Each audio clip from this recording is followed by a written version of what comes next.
ఏమంటే ఫుల్ పడుతుండే మంది వేసినాక ఫుల్ కంట్రోల్ అయింది. రెండో పాలు వేసినాక సుడి వచ్చింది, బాగా సుడి వచ్చినాక ఇటు పెట్టినాక బాగా దిగుబడి వచ్చింది. 1/4 ఎకరా 28 క్వింటాలు పడింది. బాగా వచ్చింది కదా. అంత రేటు ఎంత? రేటు 2370. బాగానే వచ్చింది. సైజ్ దిగుబడి బాగా కంకింత రౌండ్ చాలా ఉండే ఎక్కువ రౌండ్ రేట్ వచ్చింది. డబల్ కంకి వచ్చింది కొన్ని ఆటలకి.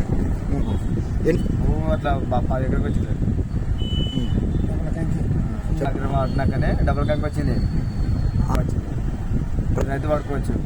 కాబట్టి చెప్తున్నా ఏ రేటా? సైజ్ బాగున్నది. ఇది సైజ్ బాగుంది.